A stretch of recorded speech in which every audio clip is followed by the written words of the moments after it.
Gente, a paz do Senhor Jesus Cristo, estamos estreando nosso podcast e eu tenho certeza que vai ser uma bênção para a tua vida. E hoje, a presença ilustre do nosso pregador, nós terminamos agora. Glória a Jesus. O nosso primeiro é bom, e este é bom, foi muito bom, né? O presbítero Eudes, paz do Senhor. Paz do Senhor, pastor Luciano, nosso querido pastor presidente. Também quero cumprimentar aqui ao vivo o pastor Eliseu Rodrigues, amém, que nos transmitiu uma palavra extraordinária, né, pastor? É uma realização para nós estar aqui recebendo o pastor Eliseu Rodrigues, que ministrou nossa primeira noite do Ebom, né, pastor? Foi forte, bom. Foi benção, foi benção. Pastor Eliseu, a paz do Senhor. Paz do Senhor Jesus a todos. Obrigado, obreiros, por essa oportunidade. Obrigado, pastor. Minha gratidão a toda a igreja. Agora, minha gratidão a esse podcast, a todos que estão assistindo. E se inscreve aí e deixa o seu like. Por gentileza, gente, inscreve no canal, deixa o seu like. Nós estamos estreando, vai vir muita coisa boa por aí. Pastor Eliseu, o senhor é uma voz profética nesse Brasil. Amém. Eu gostaria de fazer uma seguinte pergunta. Sobre crise que nós acabamos de resolver, o senhor fez uma exposição e uma aplicação muito cirúrgica na palavra, sobre um obreiro, o exemplo. E principalmente, pastor Eliseu, ter o conteúdo da palavra de Deus. Qual é a maior dificuldade dentro da sala de aula, dentro das suas ministrações que o senhor tem em fazer essa leitura das igrejas, de entender por que tanta crise nas igrejas, crises da palavra? Eu entendo que está tendo muita heresia no Brasil. Muitas pessoas têm se perdido, e até mesmo os escolhidos têm se perdido com essa área. Não sei se você concorda, Eudes, mas eu tenho percebido isso. E tem suscitado alguns dentro de nós, tem suscitado até alguns que já são contrário à nossa verdade. E hoje a palavra foi exemplo. Isso eu gravei no meu coração, que eu tenho isso como exemplo. Ou seja, o senhor enxerga essa dificuldade que nós temos na igreja, essa crise que nós temos, ou o senhor tem uma posição diferente? Com certeza. Sempre houveram crises. Houve a crise lá no jardim, e foi uma crise concernente às escrituras. Sim. Não posso dizer as escrituras, mas concernente à palavra de Deus. Porque a palavra veio antes das escrituras. Perfeito. E Deus os expulsou do jardim. Depois Deus elegeu Israel via Sem, filho de Noé, e os levou à terra prometida para ter uma comunhão com eles lá. Moisés, no Êxodo 14, diz que a tenda de Deus estaria nesse monte para culto. Mas eles também quebraram os princípios da palavra e Deus os expulsou de lá. Então a crise do jardim foi a desobediência. A crise de Israel foi a desobediência. E sempre tiveram uma expressão física.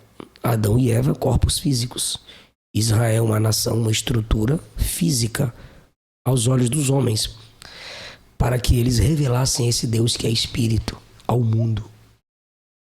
Mas tanto Adão e Eva quanto a nação de Israel quebraram a palavra nessa relação espiritual física. E a única solução foi o próprio Deus, que é espírito, descer com o corpo humano físico. E ele cumpriu a palavra. Ele é a própria palavra encarnada. Então, pastor, toda crise se inicia quando a palavra é rejeitada. Quando a Bíblia não é respeitada. E se os homens não se arrependerem do desprezo que eles geram às Escrituras, a palavra de Deus, eles também serão rejeitados. E a igreja é a maior culpada na crise hoje. Hoje nós falamos em Tito 2, quando Paulo diz que o bom comportamento dos crentes evita que o nome de Deus seja envergonhado, gera ornamento, a palavra de Deus, e faz com que o adversário seja envergonhado. São os 3 resultados da igreja obedecer a palavra.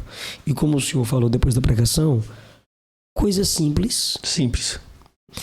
E a graça se oferece a capacitar. Verdade. Esse que é o problema. A graça está oferecida, está aí no texto, Tito. Paulo diz, a graça se manifestou ensinando-nos a renunciar às concupiscências mundanas. A graça está aí nas Escrituras. Verdade. O Espírito Santo foi enviado. Verdade. A igreja bíblica está na terra. Verdade. Mas as pessoas têm suas escolhas. Então, a crise nasce na rejeição à palavra, a crise nasce na má administração da liberdade que Deus dá ao homem. Verdade.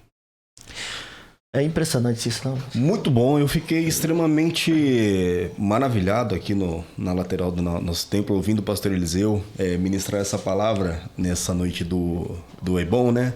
E nós podemos sentir a simplicidade da palavra que o pastor ia transmitindo, né? Porque o evangelho é de fato o que o pastor Eliseu pregou, né? Obviamente que o senhor tem muito conhecimento como teólogo assembleiano sobre grego, hebraico e etc e tal, mas eu não ouvi o pastor citar nenhum grego, nenhum hebraico, simplesmente a palavra sendo aplicada ao coração da igreja. Não que sejamos contra isso. A função do pregador é simplificar o profundo. Simplificar o profundo. Que extraordinário, né? Nós podemos aprender como o senhor pregou dentro do âmbito familiar, dentro do âmbito social, eclesiástico. Paulo tratando, né, mentoreando ali o pastorado de Tito em Creta a respeito de como ele devia tratar a igreja. Uma palavra extraordinária, extraordinária. Quem não esteve presente vai ouvir muito falar sobre essa noite aqui. Né? Pastor Eliseu, eu louvo muito a Deus de estar aqui com o senhor na noite de hoje. Eu acompanho o ministério do pastor Eliseu, pastor Rodrigo, pastor Luciano, desde a época que a esposa dele, a cantora Luana, cantava aquele hino, Além do que sonhei. Muito bom, né?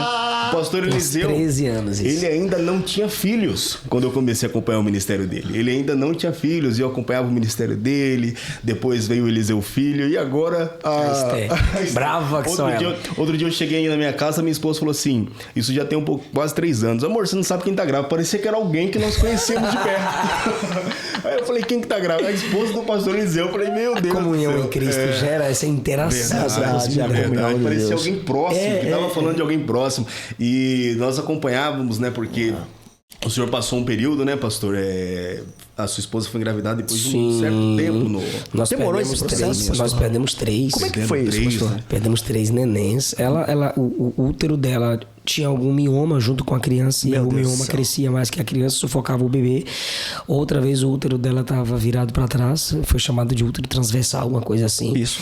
E na primeira mesmo o problema foi em mim. Eu tinha 0, mesmo pós-cirurgia, eu tinha 0,1% de ter filho. Meu Deus do céu. E disseram que esse 0,1 significaria que meu filho nasceria deformado. Deformado. E Deus nos Isso deu foi uma um sentença filho. médica. Foi. Deus, e eles, o filho é completinho. Graças a Deus. E hoje o filho é bonito, pastor? É lindo. Manda pra lá e pra caralho. Graças a Deus, né? Graças a Deus. Quem mais te puxou? Foi o menino ou foi a Graças menina? a Deus os dois amam mais. É verdade. Quando crescer vai pegando as características, as características emocionais e comportamentais. A menina tem mais as minhas, mas ainda bem que a aparência é mais a mãe. Pastor, uma pergunta sobre isso, porque muitas pessoas me pedem oração, e é claro, nós estamos falando para pessoas que têm esse problema. Mulheres que já perderam, e talvez mulheres que perderam a esperança, até mesmo de ter um filho, porque isso é um fato, né? Aqui na Calvário eu tenho bastante gente que tentam, e cada dia é um trauma maior.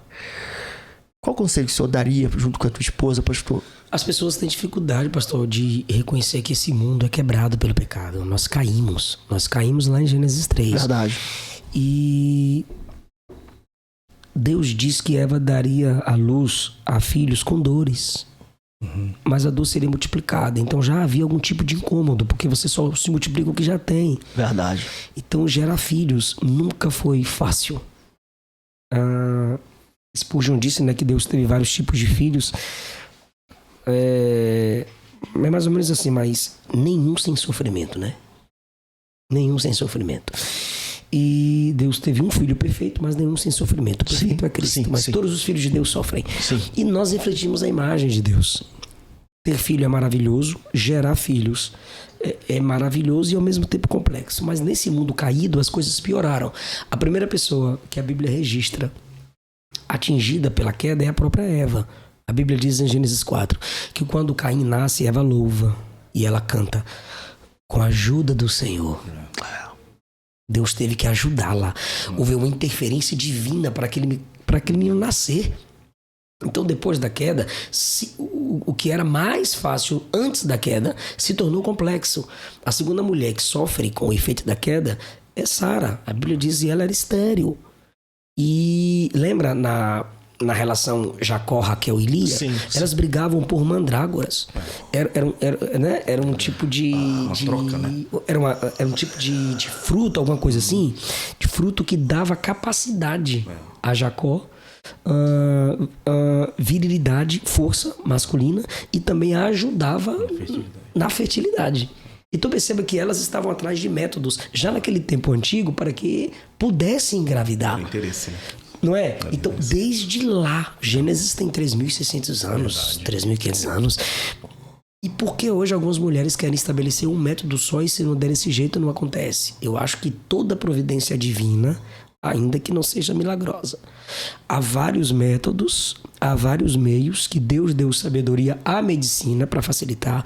Se não há jeito de você ter uma criança nos braços, partindo de dentro de você e de dentro de foi o evangelho que criou a adoção. Foi a cruz. Exato. Jesus olhou para Maria e disse: eis aí teu filho. Olhou para João e disse: eis aí tua mãe. Foi Cristo que criou a adoção. Então, essa companhia, essa alegria de cuidar, não apenas gerar, porque gerar em Cristo é maravilhoso. E numa adoção você também gera em Cristo. Com certeza, amor, não é? É cuidar, com certeza, instruir a criança no caminho que deve dar. Gente, a criação de uma criança é algo maravilhoso. Então, esses meios que foram criados pela graça, as irmãs podem abrir a mente e entrar nessa dimensão da graça que se oferece para que você constitua uma família e não viva apenas como um casal. Peça ajuda a Deus, mãe. Peça ajuda a Deus, pai. Porque a gente percebe que as pessoas se frustram, gatilham, se fecham e não perseveram em orar.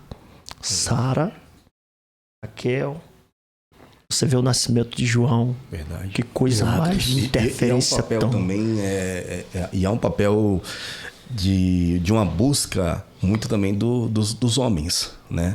Que eles sentiam ali, né? O caso mesmo de Ana, eles também não desistiam de que suas esposas Eu queria citar outra coisa também. Muitas vezes no tempo bíblico, naquela cultura, se pensava que o problema estava na mulher, mas às vezes era no homem. Às vezes era o homem. Verdade. Por isso que vinha de um modo milagroso. Existem alguns casamentos que é a mulher que busca o tratamento e o cara pensa que ele tá de boa. Verdade. Quando eu fiz a minha consulta, o problema era em mim. Depois foi descoberto o problema da Luana. Então ambos tinham. Meu Deus, imagina o drama. Eu até pensava às vezes, quando eu acompanhava o ministério do pastor Eliseu, nós olhando de fora, a gente cria também uma certa visão sobre a vida das pessoas que são públicas, né? No caso do senhor. Eu pensava, às vezes, eu falo que acho que não é tempo, porque o pastor Eliseu é tão envolvido com uma obra, hoje ele tá aqui, hoje ele tá em tal lugar, e viaja muito pregando, essa itinerância tão intensa. Às vezes eu pensava, acho que é porque uma hora Deus vai desacelerar a vida dele um pouco e vai encaixar esse propósito, e não foi bem assim, né? Foi tudo da forma. Eu casei para ter filhos. O senhor, aqui na Assembleia de Deus do Calvário, nós temos muitos jovens, né, pastor, que aspiram ao ministério da itinerância. É uma igreja que com muita gente promissora. E qual conselho, pastor, qual conselho o senhor deixaria, não só para esses jovens da Calvário, mas para alguém que vai assistir, que o coração arde pela itinerância? De repente você aí admira o pastor Eliseu Rodrigues, que representa muito bem os pregadores da Assembleia de Deus, com uma palavra rema, uma palavra, também com a sua postura, o seu testemunho. Pastor, que conselho o senhor deixaria para um jovem adolescente, para alguém que está almejando, com o coração ardendo para iniciar na itinerância? Como se dá isso, pastor? A pessoa tem que se lançar ou o que ela tem que fazer? Ore sempre. Não deixe de ler nunca. E sirva a sua igreja local. O cara arrebenta se ele praticar essas 3 lições. Orar sem cessar. Não deixar de ler. O cara tem que ter um livro em cima da descarga. É isso aí. O cara tem que ter um livro em cima da pia, ou em cima da lixeira, ou junto com as revistas. O cara tem que ter um livro de bolsa enquanto ele tá na fila da lotérica. O cara tem que ter um livro para leitura enquanto ele tá no metrô, tá no ônibus, tá no Uber. O cara tem que ter um livro enquanto ele espera a esposa no carro, enquanto ela resolve alguma coisa numa clínica. Verdade. Eu tenho um livro em tudo que é canto da minha casa. Eu tenho um livro no meu quarto, eu tenho um livro na minha mala. Eu tenho um livro na saia, eu tenho um livro numa rede que minha esposa comprou pra mim. O cara tem que ler sempre. Não deixar de orar. Colocar... Porque existem, se você entrar no Spotify, existem as classificações de música. Por exemplo, pop, gospel, sertanejo. Então tem a música de reflexão, de oração. Tem a música para você orar, música de adoração. Coloque música para você orar. Fundo musical para você e orar. Ajuda a conectar, ajuda a concentração. Ajuda você se concentrar um pouco mais na oração. Servir na igreja local, pastor. Tem que servir, né, pastor? Porque quem confirma a sua chamada é a sua igreja local. Verdade. O meu irmão é um grande compositor.